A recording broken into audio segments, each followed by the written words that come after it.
Good morning to everyone. Welcome to War Academy.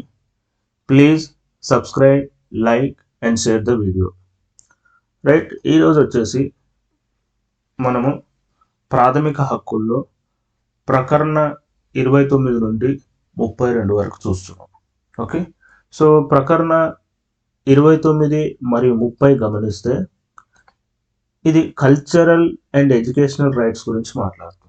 Right, సాంస్కృతిక మరియు విద్యా హక్కుల గురించి మాట్లాడుతుంది. ఇందులో మళ్ళీ ప్రకరణ 29 చూస్తే మైనారిటీ వర్గాల ప్రయోజనాల రక్షణ ప్రకరణ 29 మాట్లాడుతుంది. ప్రకరణ 30 ఏం మాట్లాడుతుంది? విద్యా సంస్థల్ని స్థాపించుటకి నిర్వహించుటకి మైనారిటీల హక్కు గురించి మాట్లాడుతుంది. అలానే ప్రకరణ 31 ఏం చేశారు? ప్రాథమిక హక్కు నుంచి తొలగించారు. ఆ హక్కు వచ్చేసేది అంటే ఆస్తి హక్కు. అండ్ ప్రకరణ 32 వచ్చేసి ఏంటి అంటే రాజ్యాంగ పరిరక్షణ హక్కు, ప్రకరణం 32. అండ్ ఇందులో వచ్చేసి అగైన్ రిట్స్ అంటే ఏంది, రిట్స్ రకాలేంది, అలానే వాటి యొక్క పరిధి ఏందో చూస్తాం. నెక్స్ట్ ఈ రిట్స్ వచ్చేసి ఏంటంటే ఒకటి వచ్చేసి హెబియస్ కార్పస్, రెండవది మ్యాండమస్, థర్డ్ వన్ ప్రొహిబిషన్, నాలుగోది వచ్చేసి కోవారంటో, ఐదోది వచ్చేసి సెర్షరీ. ఓకే, అండ్ ప్రీవియస్ క్వశ్చన్ చూస్తాం. సో ఇది మనం ఈరోజు డిస్కస్ చేసే షెడ్యూల్. రైట్, సో ఇప్పుడు ఫస్ట్ ప్రీవియస్ క్వశ్చన్స్ ఉన్నాయి. రైట్, మొత్తం నేను 12 ప్రీవియస్ క్వశ్చన్స్ని పిక్ చేశాను. ఫస్ట్ ఎంటైర్ కాన్సెప్ట్ కంప్లీట్ చేద్దాం. ఈ వీడియో కంప్లీట్గా వినండి. వింటే ఈ 12 క్వశ్చన్స్కి మనం ఆన్సర్ చేయడం వెరీ ఈజీ. రైట్, సో ఇప్పుడు టాపిక్లోకి వెళ్ళిపోదాం. సో ఇక్కడ వచ్చేసి ఫస్ట్ వన్ వచ్చేసింది ప్రకరణ 29. సో ప్రకరణ 29 ఏం మాట్లాడుతుంది? మైనారిటీ వర్గాల ప్రయోజనాల రక్షణ. రైట్, సో మైనారిటీ వర్గాల ప్రయోజన రక్షణ. ఫస్ట్ క్వశ్చన్ వచ్చేసి ఏంటంటే మరి మైనారిటీ వర్గాల ప్రయోజన రక్షణ అంటున్నాయి ప్రకరణ 29. మరి భారతదేశంలో గమనిస్తే భారతదేశంలో ఎవరెవరు ఉంటారండి? పౌరులు ఉంటారు. రైట్, అలానే ఎవరు ఉంటారు? నెక్స్ట్ విదేశీయులు కూడా ఉంటారు. రైట్, విదేశీయులు కూడా ఉంటారు. మరి ఈ హక్కు వచ్చేసి ఎవరికి వర్తిస్తుంది? ఈ హక్కు ఎవరికి వచ్చేసి వర్తిస్తుంది? సో ఇది ఓన్లీ పౌరులకు మాత్రమే ఉంటుంది, విదేశీయులకు ఈ హక్కు లేదండి.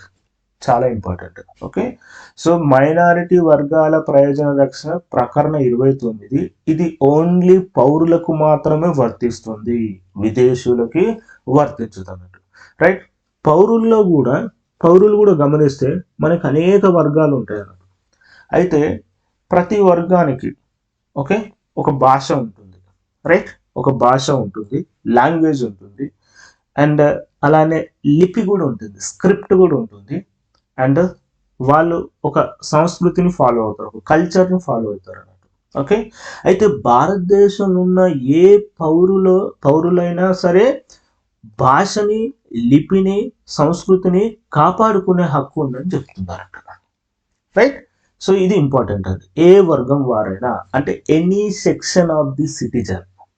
రైట్, నెక్స్ట్ మరొకటి గమనిస్తే ఇప్పుడు మనకి భారతదేశంలో వచ్చేసి ప్రభుత్వ విద్యా సంస్థలు ఉన్నాయి, అలానే ప్రభుత్వ ఆర్థిక సాయంతో నడుస్తున్న విద్యా సంస్థలు కూడా ఉన్నాయి అన్నట్టు. మరి వీటిలో విద్యార్థులకు ప్రవేశం దొరకాలంటే ఓకే వీటిలో ప్రవేశం దొరకాలి అంటే అడ్మిషన్ దొరకాలి అంటే ఎప్పుడైనా సరే ప్రభుత్వం వచ్చేసి మతపరంగా కానీ, జాతిపరంగా కానీ, కులపరంగా కానీ, భాషపరంగా కానీ ఏ పౌరుని కూడా నిరాకరించరాదు. ఓకే, సో ఏ పరంగా కూడా నిరాకరించరాదని చెప్తున్నారు. రైట్, ఇప్పుడు మనం మైనారిటీ వర్గాలు అంటున్నాం. మైనారిటీ వర్గాలు అంటే ఏంటి? అల్పసంఖ్యాక వర్గాలు. అయితే ఈ మైనారిటీ వర్గాలను మనం ఎలా చెప్తున్నాం అంటే రెండింటిని బేస్ చేసి చెప్తున్నాం అన్నట్టు. ఒకటి వచ్చేసి ఏంటంటే మతపరంగా మైనారిటీ వర్గాలు, రెండవది వచ్చేసి ఏంటంటే భాషపరంగా మరొక వర్గం అన్నట్టు. ఓకే, అంటే మైనారిటీ అనేది రెండు విధాలుగా మాట్లాడుతున్నాం. మతపరంగా అంటే ఏంటి? లైక్ ఎగ్జాంపుల్ వచ్చేసి Muslims, Christianity, right, Buddhism, Jainism, right, Zoroastrians, వీళ్ళంతా ఏంది మైనారిటీ వర్గానికి వస్తున్నారు. రైట్. భాష పరంగా అంటే ఏంది, ఎగ్జాంపుల్ తెలంగాణ తీసుకుందాం. తెలంగాణ వచ్చేసి ఏంది, మెజారిటీ ఏం మాట్లాడతారు, తెలుగు మాట్లాడతారు. ఓకే, అలానే తెలంగాణలో వచ్చేసి సో తెలుగు మాట్లాడే వాళ్ళే కాదు, కన్నడం మాట్లాడే వాళ్ళు ఉన్నారు, మలయాళం మాట్లాడే వాళ్ళు ఉన్నారు, మరాఠీ మాట్లాడే వాళ్ళు ఉన్నారు. వీళ్ళు వచ్చేసింది ఇక్కడ భాష పరంగా ఎవరెవరు, సో మరాఠీలు, గుజరాతీలు, కన్నడ వాళ్ళు, ఇంకా అదర్స్ ఎవరైనా కావచ్చు. వాళ్ళు తెలంగాణలో వచ్చేసి ఏమవుతారు, భాష పరంగా వీళ్ళు మైనారిటీ వర్గం అవుతారు అన్నట్టు. రైట్. సో ఇది మతపరంగా భాషపరంగా మైనారిటీలకి రక్షణ ఉంటుంది అని చెప్తున్నారు. రైట్. అయితే మనం ప్రకరణ 29 చూస్తే ఏమని మాట్లాడుతుందండి, మైనారిటీ వర్గాల ప్రయోజన రక్షణ. అంటే మైనారిటీ వర్గాలకే రక్షణ ఉంటుందా, మరి ఇతరులకు ఉంటుందా ఉండదో చూడాలి. చాలా జాగ్రత్తగా గమనించండి. ఇక్కడ పౌరుల్లో ఏ వర్గం వారైనా అంటున్నారు. రైట్. ఏ వర్గం వారైనా అంటే any section of the citizen అని ఉంది. Any section of the citizen అంటే ఏందండి, ఇందులో మైనారిటీస్ వస్తారు, అలానే మెజారిటీస్ కూడా వస్తారు అన్నట్టు. రైట్. అంటే ప్రకరణ 29 మైనారిటీలకే కాదు మెజారిటీలకు కూడా వర్తిస్తుంది అని సుప్రీంకోర్టు మాట్లాడింది. రైట్. ఇది ఇంపార్టెంట్ అండి ఈ పాయింట్ వచ్చేసి.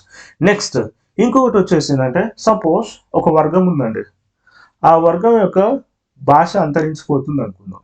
మరి ఆ వర్గం వాళ్ళు వాళ్ళ భాషను కాపాడుకునే విషయంలో వాళ్ళు ఉద్యమించవచ్చు అంటే ఉద్యమం చెయ్యొచ్చు అని చెప్తున్నాను. అంటే సో ఏదైనా వర్గం భాషను కాపాడుకునే హక్కులో భాష రక్షణ కోసం ఉద్యమించే హక్కు ఉంది అని సుప్రీంకోర్టే చెప్పింది అన్నట్టు. రైట్. ఇది ప్రకరణ 29 అంది. నెక్స్ట్ ప్రకరణ 30. సో ప్రకరణ 30 గమనిస్తే ఇక్కడ ఏముందండి, right to, so right to establish and administer educational institution. అంటే సో విద్యా సంస్థల్ని స్థాపించడము అలానే నిర్వహించుటకు మైనారిటీలకు హక్కు ఉందని మాట్లాడుతున్నట్లు. రైట్. అంటే ఇప్పుడు వచ్చేసి ఏంటంటే మనం బయట జనరల్గా వింటుంటాం, సో క్రిస్టియానిటీ కాలేజ్ అని, రైట్. సో మీన్స్ ముస్లిం మైనారిటీ కాలేజ్ అని, క్రిస్టియన్ మైనారిటీ కాలేజ్ అని వింటున్నాం. అయితే ఈ కాలేజెస్ కానీ ఈ విద్యా సంస్థలు కానీ ఎలా ఏర్పాటు పడ్డాయి అంటే, సో మైనారిటీ వర్గాల వాళ్ళు ఏం చేయొచ్చు అంటే ప్రత్యేక విద్యా సంస్థల్ని, ప్రత్యేక విద్యా సంస్థల్ని ఏర్పాటు చేసుకొని నిర్వహించుకోవచ్చు అని ప్రకరణ 30 చెప్తున్నారు. రైట్. అయితే ఇప్పుడు మైనారిటీ విద్యా సంస్థలు ఉన్నాయండి, ఈ మైనారిటీ విద్యా సంస్థల్ని ప్రభుత్వం తీసేసుకోవాలనుకుంటుంది. ఓకే. సో మైనారిటీ విద్యా సంస్థల యొక్క ఆస్తుల్ని ప్రభుత్వం స్వాధీనం చేసుకోవాలనుకుంటుంది. అయితే ఒకవేళ ప్రభుత్వం మైనారిటీ విద్యా సంస్థల్ని స్వాధీనం చేసుకోవాలనుకున్నప్పుడు అందులో ఉన్న మేనేజ్మెంట్కి ప్రత్యేక నష్టపరిహారం ఇవ్వాలి. సో నష్టపరిహారం కాదండి, ప్రత్యేక నష్టపరిహారం అంటే ఏంది, ఎక్కువ నష్టపరిహారం చెల్లించాలని ప్రకరణ 30 చెప్తుంది. రైట్. నెక్స్ట్ వచ్చేసి ఇంకొకటి వచ్చేసిందంటే, ఈవెన్ మైనారిటీస్ ఏం చేస్తున్నారు, విద్యా సంస్థలు నిర్వహిస్తున్నారు. రైట్. ఈ విద్యా సంస్థలు నిర్వహిస్తున్నప్పుడు ప్రభుత్వం సపోజ్ ఆర్థిక సాయం చేయాలి అనుకుంటున్నాం. అయితే ఈ ఆర్థిక సాయం చేస్తున్నప్పుడు కూడా ఎలాంటి వివక్ష చూపరాదు. అంటే ఒక మైనారిటీ విద్యా సంస్థ నేను ఎక్కువ ఆర్థిక సాయం చేస్తా, మరొక మైనారిటీ విద్యా సంస్థ తక్కువ ఆర్థిక సాయం చేస్తా అని అనడానికి కుదరదు. ఎందుకు, వివక్ష ఏర్పడుతుంది. రైట్. సో కాబట్టి ఏమంటుంది అంటే, మైనారిటీలు ఏదైతే విద్యా సంస్థలు నిర్వహిస్తారో ఆ విద్యా సంస్థలకి ప్రభుత్వం ఒకవేళ ఆర్థిక సాయం మంజూరు చేయాలన్నప్పుడు వాటిపైన ఎటువంటి వివక్ష చూపరాదు అని మన భారత రాజ్యాంగంలో చెప్పబడుతుంది. Right. Next very very important point వచ్చేసి ఏంటంటే, మన భారత రాజ్యాంగంలో మైనారిటీ అనే పదానికి నిర్వచనం లేదండి. ఇది చాలా important. Right. So year minority గురించి మనం మాట్లాడాం, కానీ ఈ మైనారిటీ అనే పదానికి డెఫినేషన్ లేదు భారత రాజ్యాంగంలో. ఓకే, నిర్వచించబడలేదు. ఇది ఇంపార్టెంట్. నెక్స్ట్ మీరు గమనించారా, ప్రకరణ 29 ప్రకరణ 30 చూస్తే ఇక్కడనేమో ఎనీ సెక్షన్ ఆఫ్ ది, అంటే సో ఇక్కడ ఏమంటారు, ఎనీ సిటిజన్ ఆఫ్ ఇండియా అంటే పౌరుల్లో ఏ వర్గం వారైనా మాట్లాడుతుంది. ప్రకరణ 30 అబ్జర్వ్ చేశారా, విద్యా సంస్థలు మాట్లాడుతుంది. అంటే ప్రకరణ 29 ఏం మాట్లాడుతుందండి? ఏ పౌరవర్గం గురించి మాట్లాడుతుంది? ఓకే, పౌరవర్గం ఇండివిజువల్ గురించి మాట్లాడుతుంది. అది మెజారిటీ అనే కావచ్చు, మైనారిటీ అనే కావచ్చు. నెక్స్ట్ వచ్చేసి ప్రకరణ 30 చూస్తే సో మైనారిటీలు అంటున్నారు, అంటే గ్రూప్ ఆఫ్ పీపుల్గా చేస్తున్నారు. ఓకే, ఇక్కడేమో 29లో వచ్చేసి ఇండివిజువల్గా మాట్లాడుతుంది, ఏ పౌరవర్గం అయినా అని చెప్తుంది. మైనారిటీలు ఇక్కడ ఏం చేస్తుంది? కంబైన్డ్ చేస్తుంది, అంటే గ్రూప్ ఆఫ్ పీపుల్ గురించి మాట్లాడుతుంది. సో మైనారిటీలు భాషపరంగానే మతపరంగానే రక్షణ ఉంటుంది అని చెప్తున్నారు. రైట్. సో నెక్స్ట్ వచ్చేసి ఏంటంటే ఈవెన్ ఇప్పుడు మనకు మైనారిటీ విద్యా సంస్థలు గమనిస్తే, రైట్, మైనారిటీ విద్యా సంస్థలు గమనిస్తే మనకి ఎన్ని రకాల విద్యా సంస్థలు ఉన్నాయండి? 3 రకాల విద్యా సంస్థలు ఉన్నాయి. రైట్. సో ఇయర్ 3 రకాల విద్యా సంస్థలు. ఏంటి అవి? కొన్ని ఏమో ప్రభుత్వ గుర్తింపు ఉంటాయి, కొన్ని ప్రభుత్వ ఆర్థిక సహాయాన్ని ఆర్జిస్తూ నడుపుతున్న సంస్థలు ఉంటాయి అన్నట్టు. రెండవది వచ్చేసి ఏంటంటే ఓన్లీ గుర్తింపు ఉన్న సంస్థలు ఉంటాయి అన్నట్టు. అండ్ థర్డ్ వన్ వచ్చేసి ఏంటంటే గుర్తింపు ఉండదు, ప్రభుత్వ గుర్తింపు ఉండదు, అండ్ ప్రభుత్వ సహాయాన్ని కూడా కోరని విద్యా సంస్థలు కూడా ఉంటాయి అన్నట్టు. మరి వీటి మధ్యలో డిఫరెన్స్ ఏంటి అంటే ప్రభుత్వం గుర్తింపు పొందిన ప్రభుత్వ ఆర్థిక సహాయం కోరు సంస్థలు, అలానే గుర్తింపు పొందిన విద్యా సంస్థలలో ఈ రెండు కూడా వచ్చేసి ఏంటంటే ప్రభుత్వ నియంత్రణలో ఉంటుంది. ప్రభుత్వ నియంత్రణ అంటే ఏంది? లైక్ ప్రభుత్వం ఏది నిర్ణయిస్తే ఆ సిలబస్ను ఫాలో కావాలి, విద్యా ప్రమాణాలు ఫాలో కావాలి, క్రమశిక్షణ ఫాలో కావాలి, పారిశుద్ధ్యం, బోధా సిబ్బంది ఉద్యోగ నియామకాలు మొదలైన అన్నిటి విషయంలో ప్రభుత్వం ఎలా చెప్తే అలా ఫాలో కావాలి. ఫస్ట్ రెండు. అండ్ థర్డ్ వన్ అబ్జర్వ్ చేస్తే థర్డ్ వన్ వచ్చేసింది గుర్తింపు ఉండదు, ప్రభుత్వ సహాయం కూడా ఉండదు. ఓకే, అయితే ఈ విద్యా సంస్థల అడ్వాంటేజ్ ఏంటి అంటే పాలనా వ్యవహారాల్లో వీళ్ళకి స్వేచ్ఛ ఉంటుంది. ఓకే, పాలనా వ్యవహారాల్లో స్వేచ్ఛ ఉంటుంది.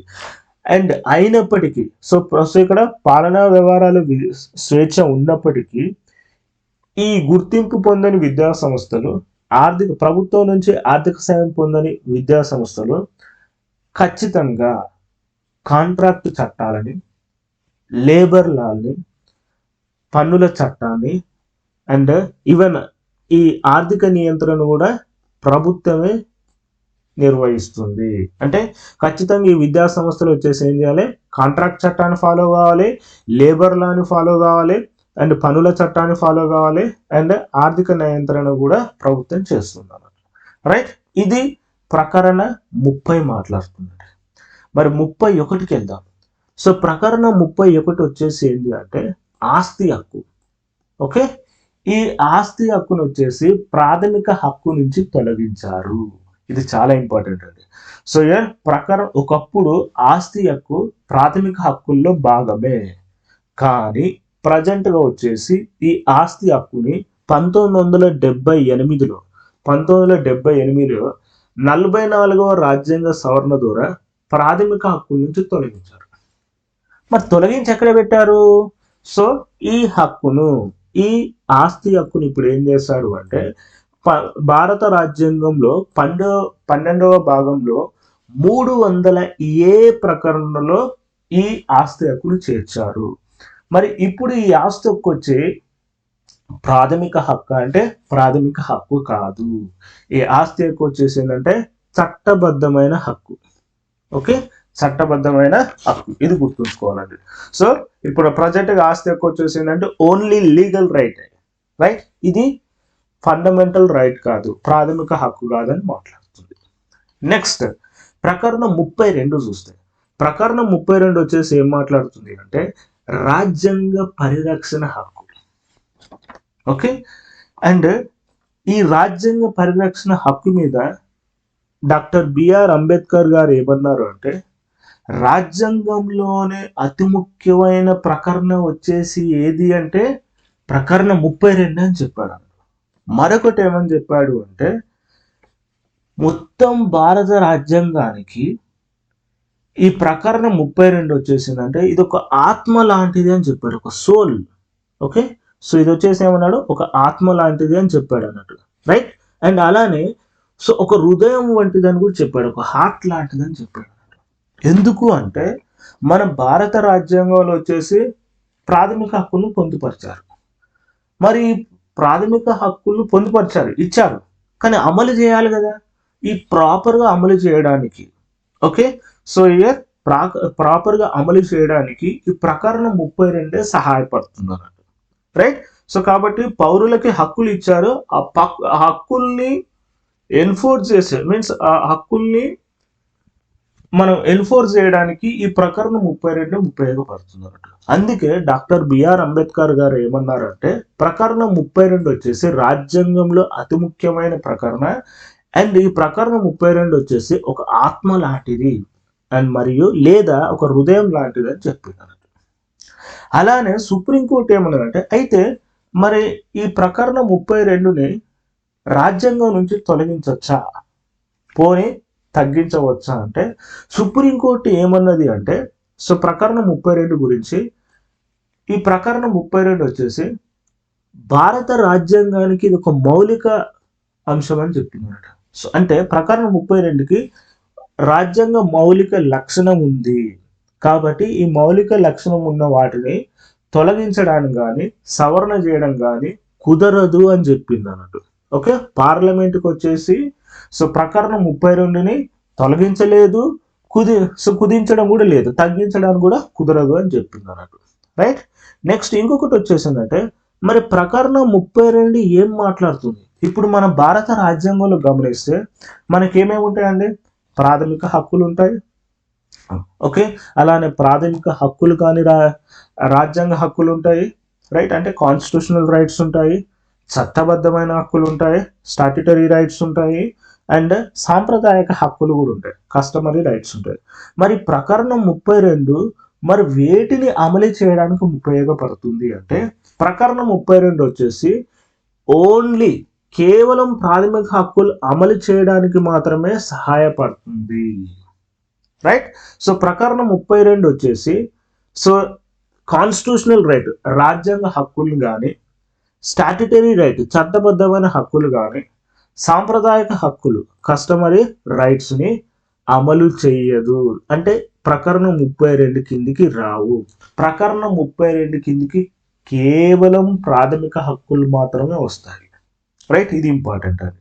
నెక్స్ట్ మనం ఒకసారి 32వ ప్రకరణం అబ్జర్వ్ చేస్తే ఈ 32వ ప్రకరణలో వచ్చేసి 4 మెయిన్ అంశాలు ఉన్నాయండి. ఏంటి ఆ అంశాలు అంటే సపోజ్ ఒక వ్యక్తి ఉండు, ఒక వ్యక్తికి ప్రాథమిక హక్కులో భంగం కలిగింది అనుకున్నాం. మరి భంగం కలిగితే మరి ఎవరు చెప్పుకోవాలి అంటే ఆ ప్రాథమిక హక్కులను ఏం చేయాలి, భంగం కలిగింది వాటిని అమలు చేయించాలి. అమలు చేయించాలంటే ఎవరికి చెప్పుకోవాలి, సో ఫండమెంటల్ రైట్స్ అమలు కోసం ఎవరి దగ్గరికి వెళ్ళొచ్చు అండి, సుప్రీంకోర్టుకి దగ్గరికి వెళ్ళొచ్చు అన్నట్టు, రైట్. అంటే సుప్రీంకోర్టుకి అర్థించు హక్కు ఉందని చెప్తున్నట్టు, మంచిగా ఉంది. మరి సుప్రీంకోర్టు మరి ఫండమెంటల్ రైట్స్ని ఎట్లా అమలు చేస్తుంది అంటే సుప్రీంకోర్టు వచ్చేసి ఈ ప్రాథమిక హక్కుల్ని అమలు పరచడానికి సుప్రీంకోర్టు ఏం చేస్తుందంటే కొన్ని ఆదేశాలు కానీ లేదా ఉత్తర్వులు కానీ మీన్స్ ఆర్డర్స్ కానీ లేదా రిట్లను ఏం చేస్తుంది, జారీ చేస్తుంది. ఆ రిట్స్ వచ్చేసి ఏంటండి, ఒకటి వచ్చేసి హెబియస్ కార్పస్, రెండోది వచ్చేసి మ్యాండమస్, అండ్ థర్డ్ వన్ వచ్చేసి ప్రొహిబిషన్, అండ్ ఫోర్త్ వన్ వచ్చేసి సెర్సరీ, అండ్ లాస్ట్ వన్ వచ్చేసి కో వారంటు, రైట్. ఈ 5 రిట్లని ఉపయోగించి సుప్రీంకోర్టు ప్రాథమిక హక్కుల్ని అమలు పరుస్తుంది, రైట్. మరొక ఇంపార్టెంట్ పాయింట్ వచ్చేసి మరి ఈ రిట్లని ఎక్కడి నుంచి తీసుకున్నారు అంటే మనము బ్రిటిష్ రాజ్యాంగం నుంచి తీసుకున్నామండి. ఓకే, ఈ పాయింట్ కూడా ఇంపార్టెంట్, రైట్. ఎక్కడి నుంచి తీసుకున్నాం, ఇది బ్రిటిష్ రాజ్యాంగం నుంచి మనం వీటిని తీసుకున్నాం అన్నట్టు, రైట్.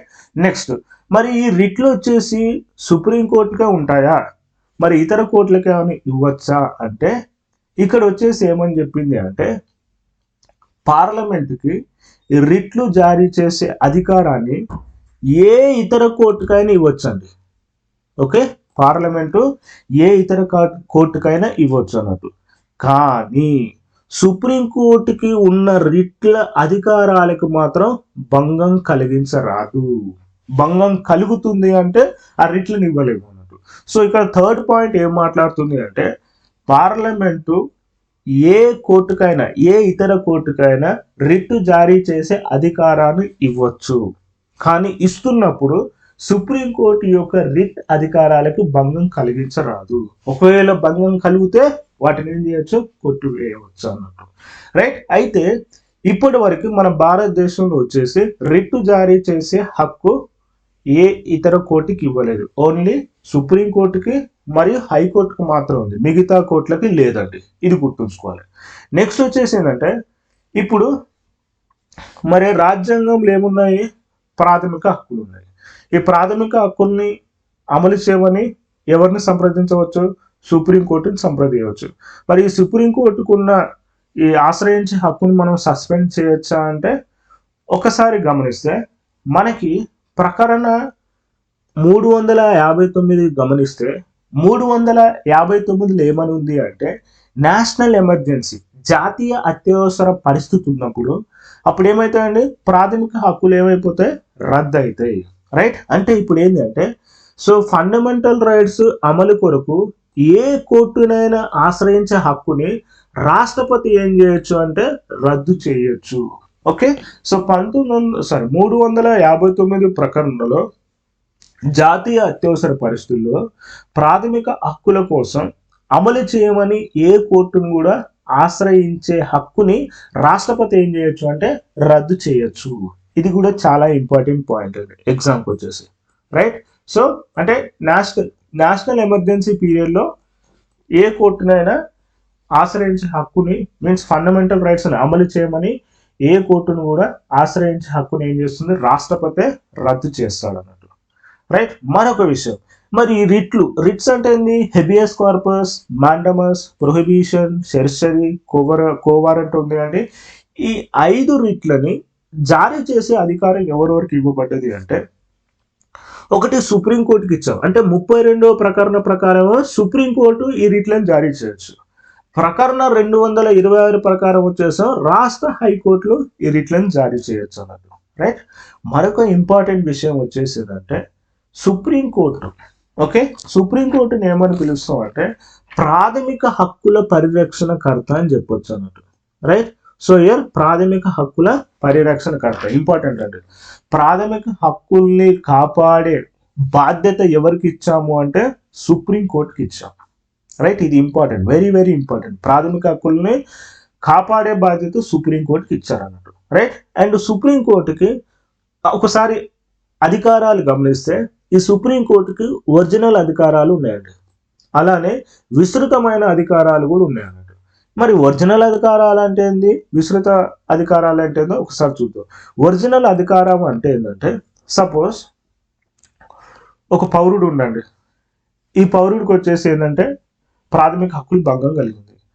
మరి ప్రాథమిక హక్కులు భంగం కలిగినప్పుడు ఇతను సుప్రీంకోర్టుని ఆశ్రయించవచ్చు అంటే ఆశ్రయించవచ్చు అన్నట్టు. జనరల్గా ఈ ప్రాథమిక హక్కుల భంగం కాకుండా ఇతర హక్కులకు ఏమైనా భంగం కలిగితే వాళ్ళు ఏం చేయాలంటే అప్పీల్ చేసుకోవాలి.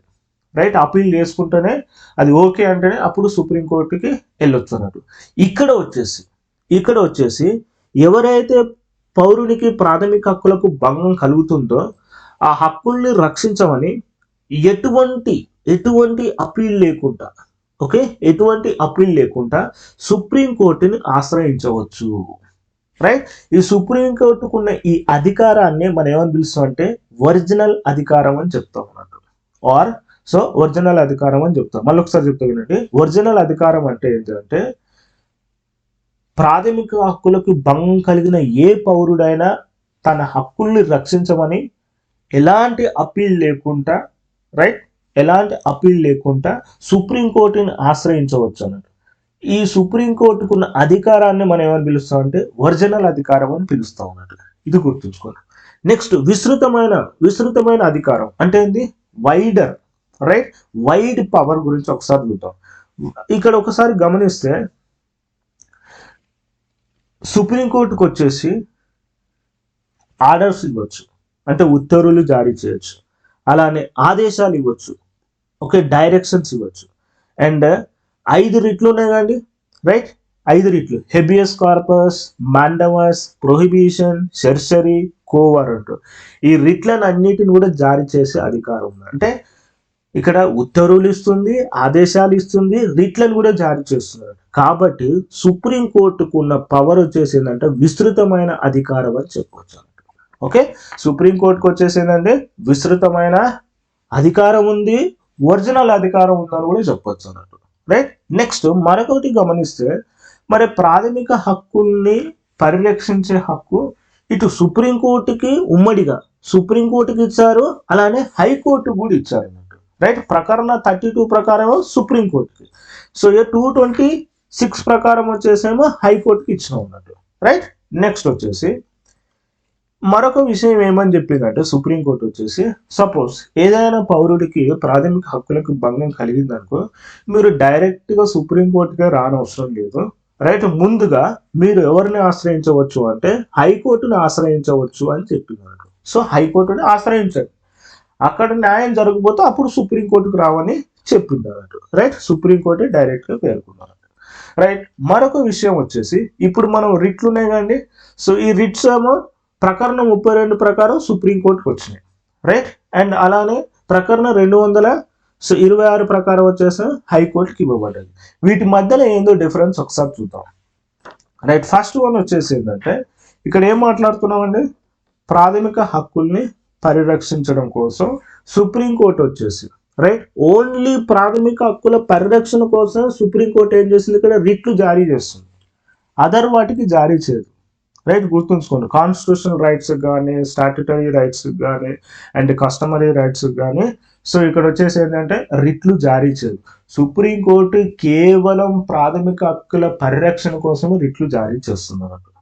మరి హైకోర్టు గమనిస్తే హైకోర్టు వచ్చేసి ప్రాథమిక హక్కుల పరిరక్షణకి రిట్లు జారీ చేస్తుంది, అండ్ ఇతర హక్కులకు కూడా ఏమంటారు రిట్లు జారీ చేస్తుంది. అంటే ఏంది, సో చట్టబద్ధమైన హక్కుల మీద, అలానే నెక్స్ట్ కాన్స్టిట్యూషనల్ రైట్స్ మీద, అండ్ కస్టమరీ రైట్స్, వీటి అన్నిటికి కూడా రిట్లు జారీ చేసే అధికారం ఎవరికి ఉందండి, హైకోర్టుకు ఉందండి. అంటే ఇక్కడ ఒకసారి గమనిస్తే సుప్రీంకోర్టు ఏమో కేవలం ప్రాథమిక హక్కులకు రిట్లు జారీ చేస్తుంది, హైకోర్టు వచ్చేసి ప్రాథమిక హక్కులతో పాటు ఇతర హక్కులకు కూడా పరిరక్షణ కోసం ఏం చేస్తుంది, రిట్లు జారీ చేస్తుంది.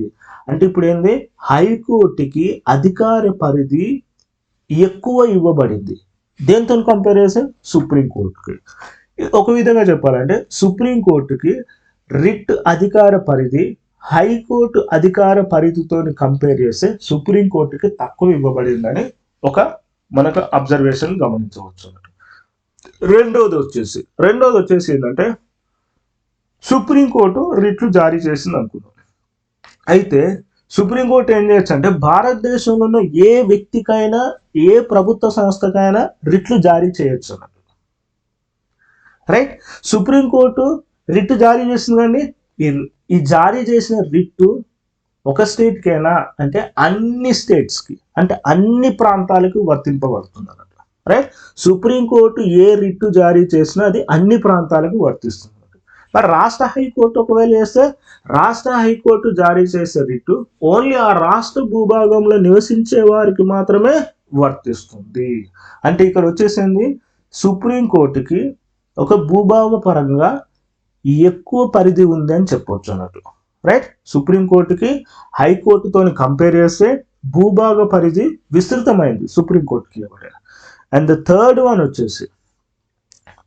వచ్చేసి ఏంటంటే సపోజ్ ఒక వ్యక్తి ఉండండి, ఒక వ్యక్తికి ప్రాథమిక హక్కులు భంగం కలిగినాయి.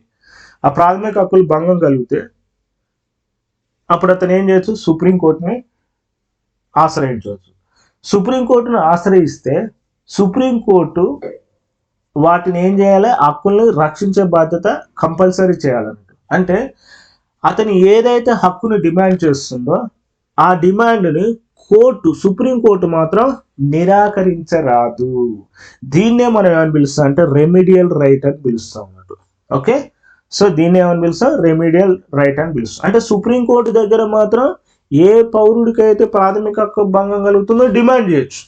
మరి అదే హైకోర్టు దగ్గర డిమాండ్ చేయొచ్చు అంటే, సో ఇక్కడ డిమాండ్ చేయలేదు, ఇక్కడ రిట్ని హక్కుగా డిమాండ్ చేయలేము. సుప్రీంకోర్టు దగ్గర అయితే రిట్ని డిమాండ్గా మాట్లాడచ్చు అని చెప్తున్నారు. రైట్, ఇప్పటి వరకు మనం ఏమంటున్నాం, రిట్లు అంటున్నాం. ఇవి ఎన్ని టైప్స్ ఆఫ్ రిట్స్ ఉంటాయి, సో ఇంతకుముందే మాట్లాడాం. ఎన్ని ఉన్నాయండి, 5 టైప్స్ రిట్లు ఉంటాయి. ఒకటి వచ్చేసింది హెబియస్ కార్పస్, రెండోది mandamus, third one prohibition, fourth one certiorari and fifth one వచ్చేసింది కో వారంట్. ఫస్ట్ మనం ఏం చూద్దామంటే హెబియస్ కార్పస్ చూద్దామండి.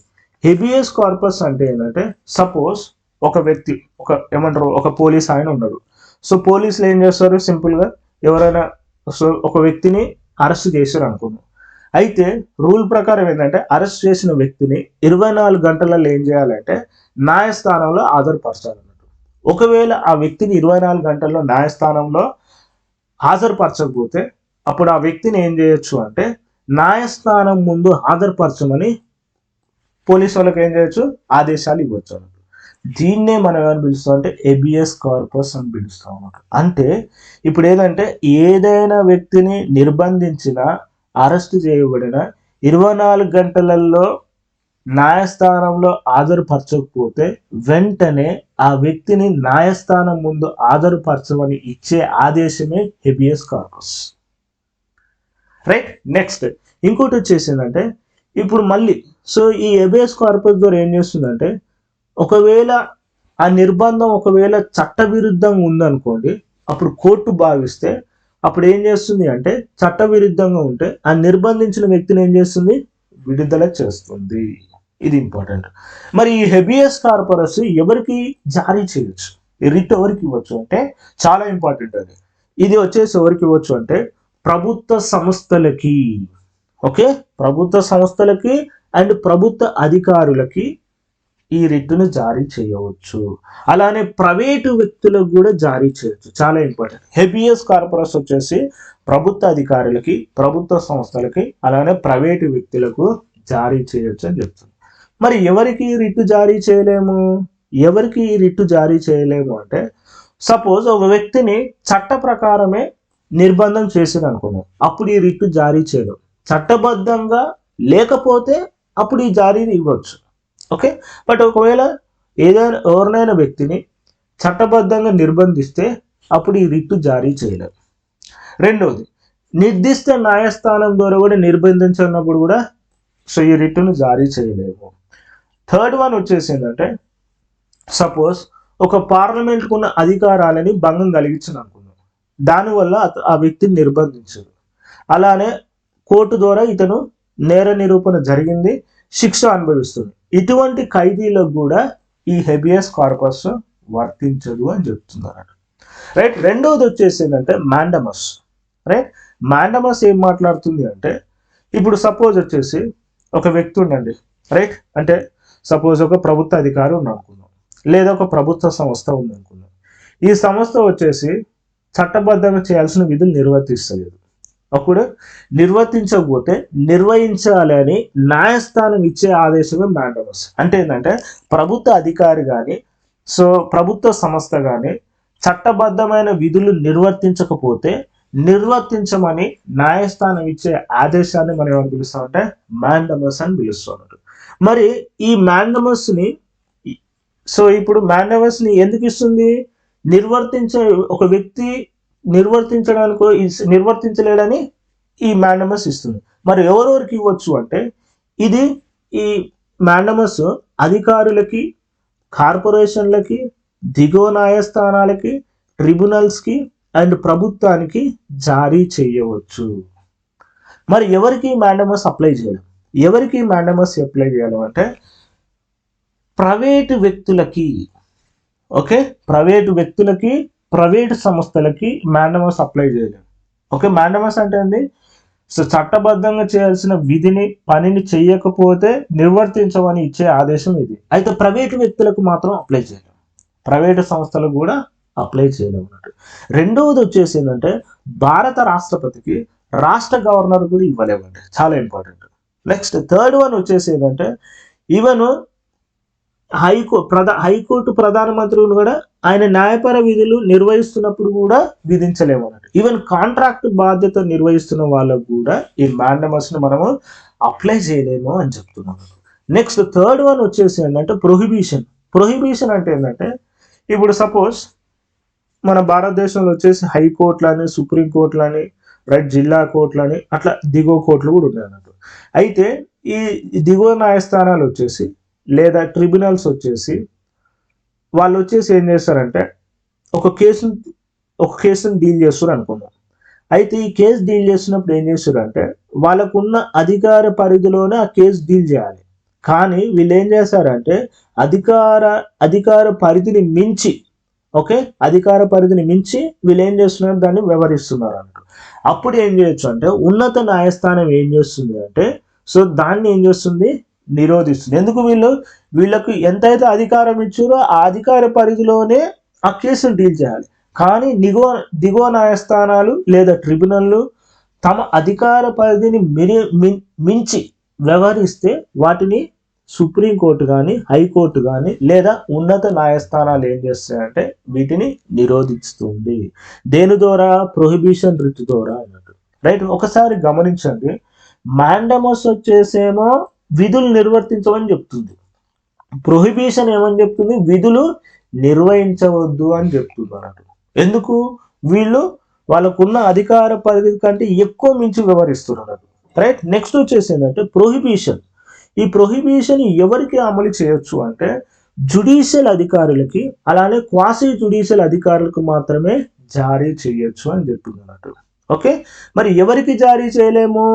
సో ఇయర్ పరిపాలన సంబంధమైన అధికారులకి అంటే అడ్మినిస్ట్రేటివ్ అథారిటీస్కి, అలానే చట్ట సంబంధమైన సంస్థలకి, రైట్, లెజిస్లేటివ్ బాడీస్కి. నెక్స్ట్ ప్రైవేటు వ్యక్తులకి, ఓకే, ప్రైవేటు సంస్థలకి ఈ ప్రొహిబిషన్ జారీ చేయలేము అని చెప్తున్నారు. అండ్ నెక్స్ట్ వచ్చేసి ఏంటంటే సెర్సరీ. ఓకే, సెర్సరీ అంటే ఏంటంటే ఇప్పుడు సపోజ్ దిగువ కోర్టు ఉందండి. దిగువ కోర్టు వచ్చేసి ఏం చేసింది అంటే వాళ్ళు ఒక కేసును డీల్ చేస్తారు. ఆ డీల్ చేసే కేసుని ఏం చేస్తారంటే వాటి పరిధిని అతిక్రమించి ఏమంటారు వాళ్ళకున్న అధికారం కంటే ఎక్కువ అతిక్రమించి ఏం చేస్తారు, కేసును డీల్ చేస్తారు, విచారించారు, అట్ ద సేమ్ టైం తీర్పు కూడా ఇచ్చేస్తారు. అయితే తీర్పు ఇస్తే ఎగువ కోర్టు అంటే పై స్థాయి కోర్టు వచ్చేసి ఏం చేస్తుందంటే ఆ తీర్పును రద్దు చేస్తుంది. ఓకే, ఎందుకు? వాళ్ళు ఉన్న అధికార పరిధిలోనే దాన్ని విచారించాలి, తీర్పు ఇవ్వాలి. సో అధికార పరిధి దాటిలంటే మీనింగ్ ఏంది? ఇన్ కేస్ ఏమంటారు తీర్పులో తప్పులు దొరలే ఛాన్స్ కూడా ఉందన్నట్టు. కాబట్టి ఆ తీర్పుని ఏం చేస్తుంది అంటే పై స్థాయి కోర్టులు వచ్చేసి రద్దు చేసి ఆ కేసుని పై స్థాయి కోర్టుకి బదిలీ చేయమని ఇచ్చే ఆదేశమే సెర్సరీ అండి. రైట్, సో ఇప్పుడు వచ్చేసి ఏంటంటే ఇప్పుడు ఏంది అంటే ఇండైరెక్ట్ ఏంది అంటే దిగువ న్యాయస్థానాలు ఏం చేస్తున్నాయంటే తమ పరిధుల్ని అతిక్రమించకుండా నిరోధించడమే దీని ఉద్దేశం ఉంది. రైట్, ఏంది ప్రొహిబిషన్కి సెర్సరీకి డిఫరెన్స్ ఏంటి అంటే ప్రొహిబిషన్ వచ్చేసి ఏంటంటే ఇక్కడ తీర్పు రాలేదండి, ప్రొహిబిషన్లో తీర్పు రాలేదు. సో అధికార పరిధిని మించి వీళ్ళు ఏం చేస్తారు, కేసును డీల్ చేయబోతుంటారు అన్నట్టు. కాబట్టి ఏమంటది దాన్ని రద్దు చేసి ఉన్నత కోర్టుకు పంపించమని చెప్తుంది అన్నట్టు. రైట్, సో ఇది అన్నట్టు. నెక్స్ట్ ఇక్కడ సెర్సరీ వచ్చేసింది, తీర్పు వచ్చేసింది ఆల్రెడీ. అయితే ఆ తీర్పు వచ్చిందని ఏం చేస్తుంది, రద్దు చేసి ఈ కేసుని ఏం చేస్తుంది అంటే పై స్థాయి కోర్టుకి బదిలీ చేయమని ఇచ్చే ఆదేశమే సెర్సరీ అన్నట్టు. అయితే ఇది ఎవరికి వర్తిస్తుంది అంటే జుడిషియల్ అండ్ క్వాసీ జుడిషియల్ అథారిటీస్కు వర్తిస్తుంది. ప్రొహిబిషన్ అలానే సెర్సరీ కూడా అన్నట్టు. అయితే 1991లో ఏమని చెప్పింది అంటే ప్రాథమిక హక్కులకి పరిపాలన అధికారులు కూడా భంగం కలిగిస్తే, ఓకే, సో అంటే పరిపాలన అధికారులకు కూడా సెర్సరీ వర్తించవచ్చు అని సుప్రీంకోర్టు చెప్పింది అన్నట్టు. రైట్, అంటే ఇప్పుడు ఏంది సెర్సరీ వచ్చేసి జుడిషియల్, క్వాసీ జుడిషియల్ అండ్ పరిపాలన అధికారులకి, ఓకే, అడ్మినిస్ట్రేటివ్ అథారిటీస్ కూడా ఈ సెర్సరీ రిట్ని జారీ చేయవచ్చు అన్నట్టు. అండ్ లాస్ట్ వన్ వచ్చేసి ఏంటంటే కో వారంటు.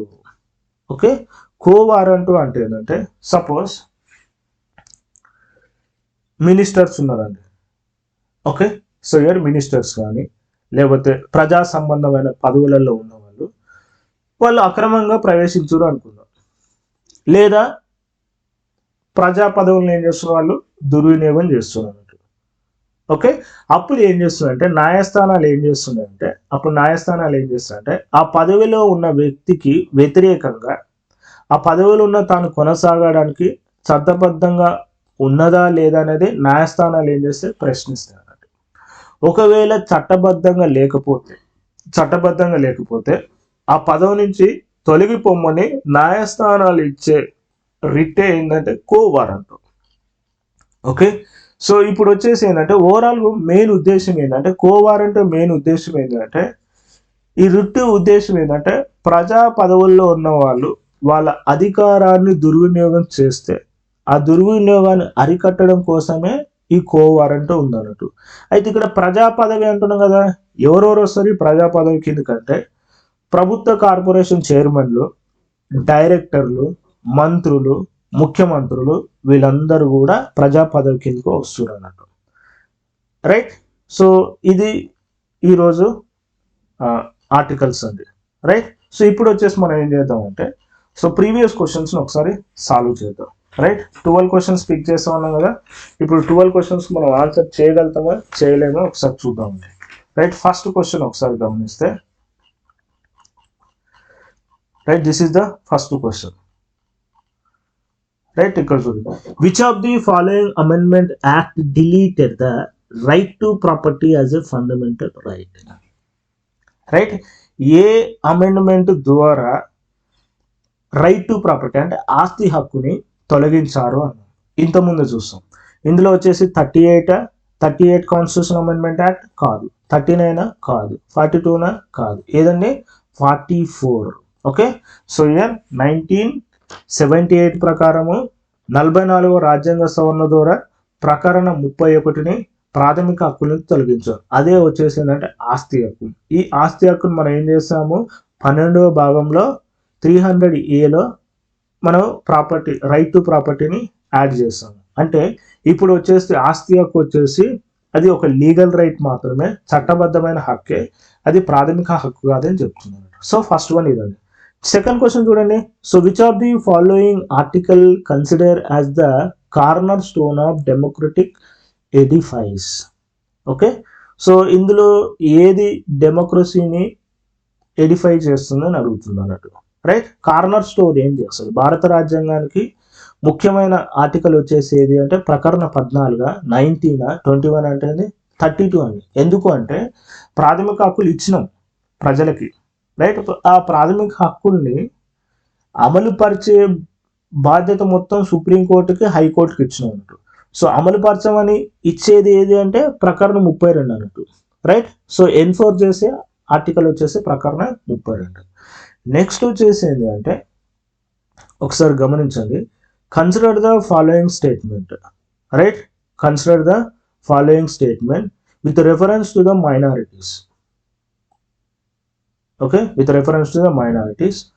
ఆర్టికల్ 31 చూడండి, article 30. So article 30 is confined to only religious and linguistic minorities. And B option, the term minority is defined in Article 29 only. Right? So ఇందులో వచ్చేసి ఉంది which of the following statement is incorrect అంటున్నాడు. ప్రకరణ 30 ఏంది అంటే ప్రకరణ 30 వచ్చేసి ఏంది రిలీజియస్ని అలానే linguistic మైనారిటీస్ని deal చేస్తుంది. కరెక్ట్గా అండి ఇది. రెండోది వచ్చేసి మనకి మైనారిటీ అనే పదానికి నిర్వచనం ఇచ్చిరా ఇవ్వలేదు. మరి ఏది ఇన్కరెక్ట్ ఇందులో ఇన్కరెక్ట్ అంటుంది అంటే సో ఇయర్ ఇన్కరెక్ట్ వచ్చేసి ఏంది బి ఆప్షన్.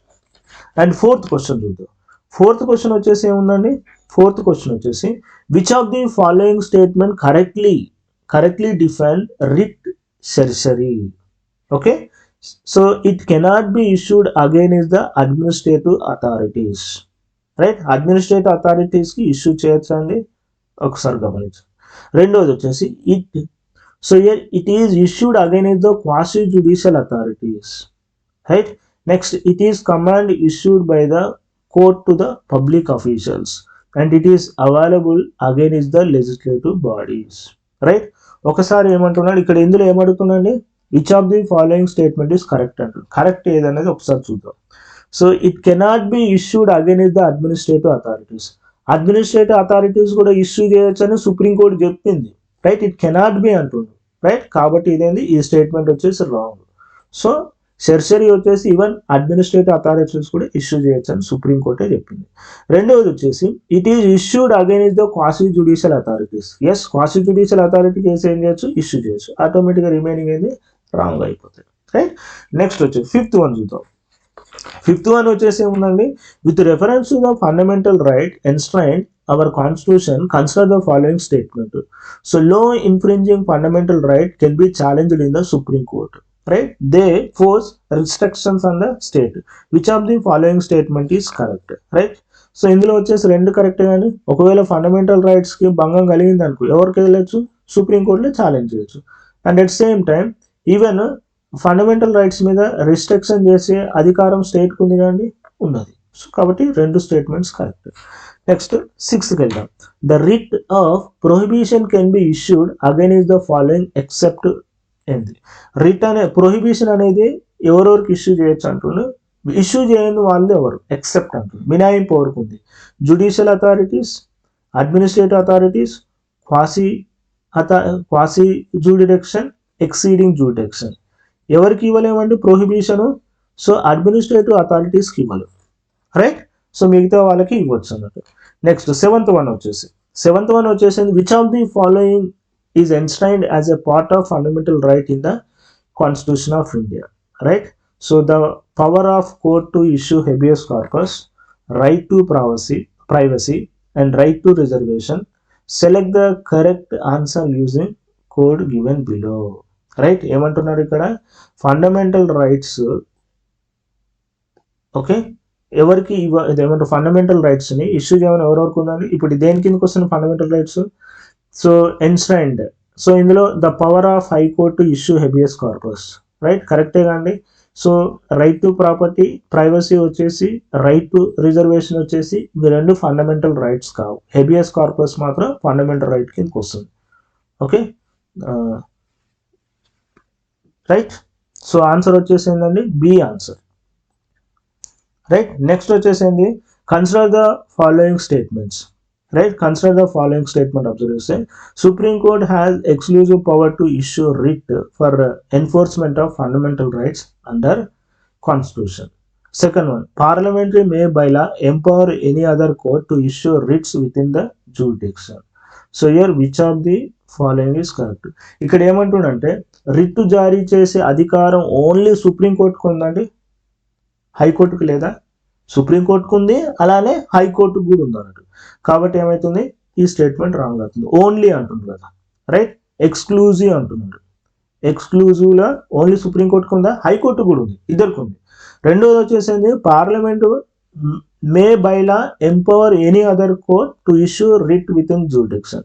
ఎస్, సో ఏమంటారు, రిట్ అధికారాన్ని ఏ కోర్టుకైనా ఇచ్చే పవర్ ఉందా పార్లమెంట్కి, ఉంది కానీ. రైట్, కాబట్టి ఏంది second statement right. Right, B is correct.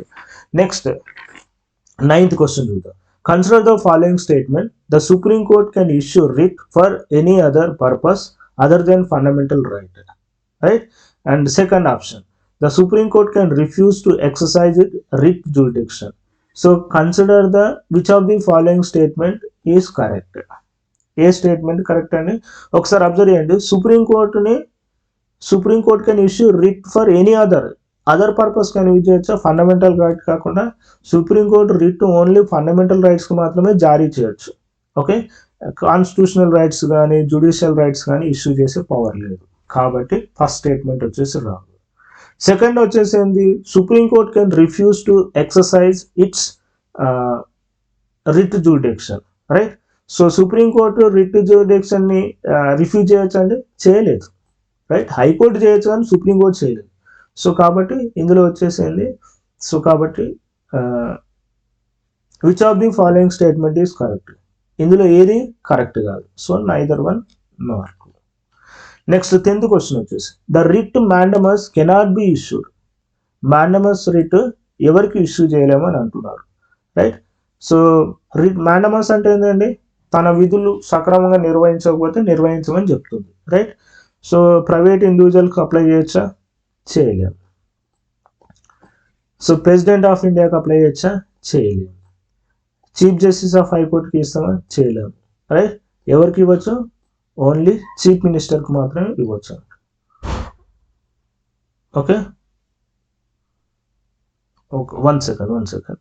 So year 10th question గమనించండి. సిఇఆర్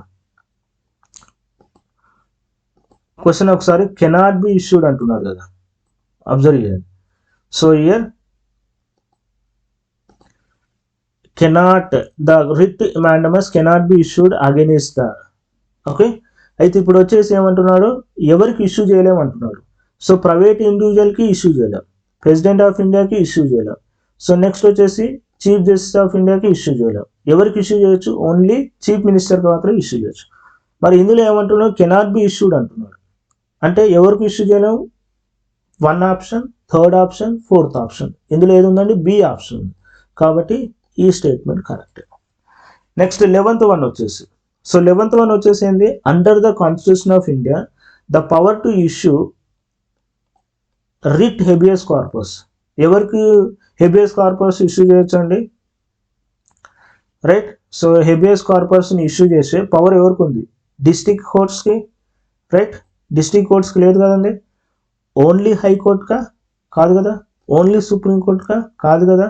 ఎవరికి ఉంది, హైకోర్టుకు ఉంది, అలానే సుప్రీంకోర్టుకు ఉంది. So option D correct. Next 12th question చూద్దాం. Which of the following writ can be issued against the private individuals as well as public authority. ప్రైవేట్కి అలానే పబ్లిక్ అథారిటీస్కి ఇష్యూ చేసే ఏది ఉందో ఒకసారి చూద్దాం. హెబియస్ కార్పస్ వచ్చేస్తుందా, ఒకసారి గమనించి. ఇందులో ఏమంటున్నాడు, కరెక్ట్ స్టేట్మెంట్ అడుగుతున్నాడు, రైట్. సో ప్రొహిబిషన్ వచ్చేసింది ఓన్లీ జుడిషియల్ వాళ్ళకి ఇవ్వచ్చు, ఓకే. సో కాబట్టి ప్రొహిబిషన్ వచ్చేసి wrong, right. 3rd statement wrong అండి, అంటే ఇది ఎలిమినేట్ అయిపోయింది. రెండోది వచ్చేసి మాండమస్, ఓకే. మాండమస్ వచ్చేసి ఎవరికి ఇచ్చొచ్చు అండి, ఓన్లీ ప్రభుత్వ అధికారులకు మాత్రమే ఇస్తాం మాండమస్, రైట్. సో కాబట్టి ఇది కూడా రాంగ్. హెబియస్ కార్పస్ వచ్చేసింది ప్రభుత్వ అధికారులకు ఇవ్వచ్చు, అలానే ప్రైవేటు వ్యక్తులకు కూడా ఇవ్వచ్చు. సో 2nd స్టేట్మెంట్ కూడా పోయింది. So right. So first statement వచ్చేసి కరెక్ట్, రైట్. ఇవి ప్రీవియస్ క్వశ్చన్స్ అండి, right. So thanks for watching. Like, share and comment, and don't forget to subscribe to watch more videos like this.